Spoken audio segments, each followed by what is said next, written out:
Well, hello, everyone. I'm Toni Marie Tori, and I am so excited to be here interviewing author Paul G. McManus. So, what made you decide to write the short book formula book? It's been on my mind for a while. So I've been a student of what I call authority marketing since 2018. And it's how do you position yourself not as the salesperson, but how do you position yourself as the teacher, the educator, and elevate your status in such a way that you magnetically attract your ideal clients to you and they're excited, grateful, all these great things to have the chance to work with you. It's not about ego. How do you shorten the sales cycle? How do you go from, having to pitch your ideas and prove yourself over and over again to simply attracting the right people and within one or two calls, having them say, yep, sign me up, let's go. And having them have complete confidence in you, even though 2 weeks ago they were a complete stranger halfway across the country who knew nothing about you, but suddenly they're willing to invest as appropriate in your ideas, in your services, so that you can help them solve their problems. So that topic has fascinated me since 2018. And I have learned a lot about that. And I've studied my mentor guru of choice at this point is a gentleman named Dan Kennedy, who's fairly famous in marketing circles. So I've studied him a lot. I believe I've derived his best ideas. But the through line to that is that to really be seen as an authority in your field, you have to be an author. And ideally, over time, you author multiple books. So this book, the short book formula, is designed to take the benefits of authority marketing and being seen as authority and showing you precisely how you can go from idea to published author in as little as 6 weeks. So that's what I'm really excited about, helping people become authors so that they can get the benefits of that status and that authority marketing approach, which will completely change their business going forward. I love what you're saying there. And of course, I think studies show, and I don't know the exact proportions, but a high percentage of humanity has writing a book on their bucket list. What do you think gets in the way of people doing that? Almost invariably every person I talk to that comes to me and is interested in the idea of writing a book, it's something that they've thought about for a long time, but they haven't executed on. So I think there's a number of things that get in their way. One is time. That's probably an excuse. It's more fuzziness in terms of what to do. I think the fundamental thing is that they think that to write a book, you have to write this War and Peace novel that's 300 to 500 pages long. And, that's just a daunting task. And I'm here to tell you that not only do you not have to do that, if you're writing a book for the purpose of showcasing your expertise and more fundamentally growing your business, it's actually not in your interests to write a book that's more than roughly 100 pages. One, you'll never get to it. You'll never do it, most likely. But more importantly, the power of a book is not simply to say that I'm an author. That's useful and it's cool and there's things about it that are good. But really, if you want to not just attract your ideal clients, but if you want to quickly get them from prospect to new client in the shortest amount of time possible, they actually have to read the book. Go figure, right? It's not enough to say I'm an author. It's like, yes, you're an author. I got your book and I read it. And now I'm excited to talk to you. So the short book formula is all about the perfect recipe to not only write the book, but a book that your ideal prospect will happily spend an hour of their life, invest in their time to read.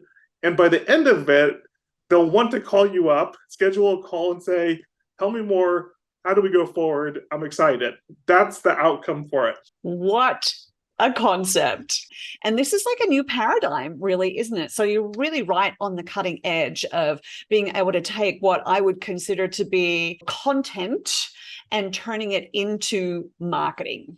in a way that is beneficial to the reader, but also really beneficial to the person that's wanting to set themselves up as an expert and warm their prospects up in the process. I would add to that, I did not invent completely the short book formula. It's been inspired by some people that you might recognize. Sun Tzu, The Art of War. That's been around for, I think, a couple thousand years. Pretty well known. Another one, The Prince by Machiavelli. And Interestingly, I mean, both of those are less than 100 pages. And interestingly, Machiavelli wrote The Prince as a sales letter to the then in power Medici family because he wanted his job back. And so he was literally doing what we're talking about now, is that he was showcasing his expertise so that he could persuade his ideal prospect, in that case, the Medici family, to bring him back on. So, this concept has been around for a while. It's hugely effective. And there's another one that I mentioned in the book, but it's Go for No, which probably isn't as well known, but it's, it's like 60 to 80 pages. And that's a book. I mean, all three of those books are literally books that I've not only read, but I've read over and over again over the years, because the ideas are so powerful and we all need reminders of the content. And so when it's short, concise, and powerful, not only does it get read once, but oftentimes it can get read multiple times, and it really has a lasting influence. Yeah, that's really powerful. These kinds of books, they don't just spend time gathering dust on people's bookshelves. They actually get pulled out over and over again. And they don't. And a lot of this is to do with right timing, right? Because oftentimes, someone hears about you, knows about you, but for whatever reason, things are going on in their lives. They're not quite ready. They don't have quite the right timing. But when you can have something like that people can revisit eventually, when it is the right time, you're the one they're going to think of. That's 100% it. And that's why, to me, it's so important that the short book, it's not an ebook. Ebooks are, have their place, I think, but they lack some of the benefits that a physical book has. Namely, is that a PDF or even an ebook oftentimes don't get read, and they oftentimes get forgotten about, right? I mean, you probably have on your Kindle or in your email scores of books that, you like the title, you said, sure, send it to me, or you bought it, and then you've never read it, right? And that's just the reality. So the short book that we help people create, it's a physical book, and ideally we want that physical book in their hands so that ideally they read it right away and they want to take action. But to your point, they might just be lukewarm, or the problem might just be mid-level, so they're not quite ready to take action. But the cool thing about it is that, unlike a brochure that most salespeople use and send out, brochures get thrown away. People don't keep brochures. People don't say, oh, I got all these brochures and I got this stack of interesting brochures. No, they get thrown away. That's what the recycling bin is for. They get thrown away pretty quickly, but a book, rarely does someone throw a book away. And so even if your prospect does not read it right away, most likely it goes on their bookshelf, it stays on their desk, and maybe 1, 3, 6, 12 months later, when the pain in their life around the problem that you help solve is high enough, they then take the time to read it, and then they reach out to you. So it's not about forcing them to read it immediately. I mean, that'd be nice, but it's about giving something. It's almost like a Trojan horse, right? It's like you get the book in there, and it's going to stay there, and it's going to be looking at them. And when the timing's right, they're going to read it, and then they're going to reach out to you. So sometimes it works very quickly, and sometimes you got to be a little bit patient. But either way, it, in my mind, is probably if not one of the most effective pieces of marketing collateral that you can have. And one of the things that's super advantageous about these shorter books is that they're relatively inexpensive to produce and deliver to your prospect. So not only, you can actually frankly pay more for a Facebook click than it costs you to send one of these books out. So the idea is you create critical mass. You have cumulative benefits associated with distributing, as many of the books are within your budget to distribute. And that's a lot because they're not expensive to share. It's a phenomenal thing, the way Amazon will let you print a single book and deliver it for really, like I said, less than the cost of many Facebook clicks. It's revolutionary with the books that we help financial professionals create, we recommend that they publish them to Amazon is our core strategy. And then once they do that, they can literally print on demand one book, and they can send that one book within about 2 to 3 business days to anywhere in the United States for roughly $3.50 plus tax. Now, mind you, that's both the cost of printing the book on demand and then having the book shipped to anywhere in the United States. And so it's almost negligible, right? Mm-hmm. Now, conversely, if you do more local business, or maybe you do networking events, or people come into your office, or what have you, you can purchase a large number of books for, I want to say, $250 per book or less. And in that case, we recommend simply using it as your business card. Same thing with brochures. Business cards oftentimes get thrown away. You get a business card, oh, great, thrown away. A book, oh, that's a completely different conversation. I mean, imagine being at a networking event, and instead of having 20 business cards, you have 20 copies of your book. Most people don't like networking events, right? They're uncomfortable. You don't want to be pushy, whatever. But when you strategically hand out your book, not only do you immediately get people asking you questions about you and what you do and how you can help them, but you can also see your status start to go up in real time. It's one of the most amazing feelings there are. And so, I mean, we have clients that we work with that, are introvert, shy, whatever, and they used to hate going to any networking events, where now they're like, the more relevant networking events I can go to, the better. And I got a stack of 10, 20 books to take with me. And it's just a matter of the person they're talking with, they're book worthy, they get a book. What's important for financial professionals to consider when deciding to get help for creating their expert status book? First and foremost, with few exceptions, I don't recommend going it alone. There are a lot of different companies out there that can potentially help you, but I find that many of them are focused on helping you not write a book to grow your financial business. They're simply there to help you create that War and Peace version of a book that, as we talked about, you don't necessarily need, and your prospect is not necessarily interested in reading. There's one company, I won't mention the name, but we have a mutual client who charged him, I want to say $100,000 to help write and publish the book, but it didn't really fulfill the goal of having people want to read it. Plus, it was really expensive to print. And so I think for him to hand out a copy to someone, it cost $15. And if it's unlikely that they're going to read it, then you're like, you have to get them to promise you that they're going to read it and all these things. And so it's just not as effective. Whereas we have a formula that we help our clients go through, where in as little as 6 weeks, they can go from idea to published author, and they can do that at a fraction of the cost that these other companies are going to charge.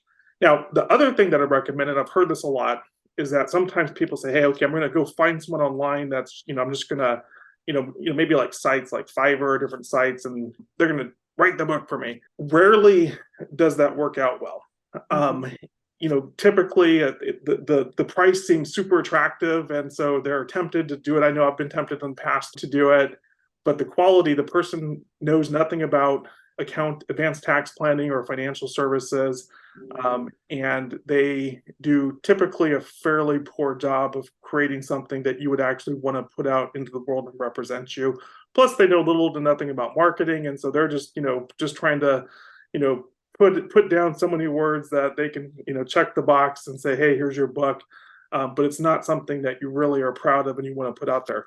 Our process is very collaborative. You do not have to be a skilled writer, although if you are, that's welcome as well. But we collaboratively produce this book together, and I guide you based on my experience of working with over 500 financial professionals that range from life insurance to money management to holistic financial planning to advanced tax planning and everything in between. I know the questions to ask you. I know how to bring out the best, your knowledge, your experience, and I know how to get that on paper in such a way that it's going to make you look good. And when the book is published, this is going to be something you're so proud of, and you're going to want to get into the hands of everybody that you come across. That is really exciting. What do you see are the biggest challenges that financial professionals face when it comes to growing their practices? I think it's the same challenge that most service professionals have. It's that everything is a commodity or is perceived as a commodity, and that becomes increasingly relevant the more you're asking someone to do what I call a high trust purchase. And so if I'm selling widgets, at that point, I don't necessarily need to differentiate myself so much. I might be servicing a local market. I can compete on price a little bit, and that might be fine. But if I'm trying to attract people, say online, or if I'm trying to attract higher, more affluent people who already have advisors and CPAs, I need to do something that really differentiates myself, something that shows them that I can help them in a way that their current advisor or CPA is not. And to do that, you have to elevate your status. You have to be seen as a thought leader. You have to have them interested in receiving the information and spending that hour or so to read it. And if you can, and as you go through that, it completely transforms you from being seen as a commodity to be seen as someone that they're excited to meet with and benefit from. Okay, so I think this is our final question, Paul, and I'm Ooh. sure everyone's interested to know, how do you onboard a new client? So for anyone that's listening to this or is reading the book or a combination, typically it starts with a 15-minute phone call. If you've read the book, at that point, really it's just what questions do you have? I'm sure, pricing, things of that nature come up, and answer any questions that you have. And if you've read the book, then typically it's yep, let's proceed right away, or maybe let's wait a month and then proceed. So really it's just scheduling a call and determining if it's a good fit for you. So what are your final thoughts? Is there anything else you want to say to people before we sign off? I believe that there's unlimited opportunity for each of us. And I know that for many of us, it can be a struggle, especially online, to be able to consistently attract and convert our ideal clients. I also know that when you have the right approach, that you can turn it around and you can create a system that very naturally leads to you attracting and converting your ideal clients. And to add to that, you really do want to build a business that works with your ideal clients. As small business owners, service professionals, it's one thing to say, hey, I'm willing to work with anyone that has a check and a pulse in a checkbook, but that's not where I recommend you want to stay. You want to create a system in a business that allows you to work with your ideal clients so that you truly enjoy what you're doing, you are well compensated for what you're doing, and you want to build upon what you're doing so that the future looks bright. You want to do more of it. You want to help more people with your gifts. And so if that has not currently been your experience, this is your call to action to say, let's change that and let's create a business that you truly love, helping your ideal clients. Thank you so much for your time today, Paul. I'm really excited to see how many people you get to serve in the future. And we're going to change the face of the professional services industry by empowering people to really stand out from the crowd. Yes. Thank you.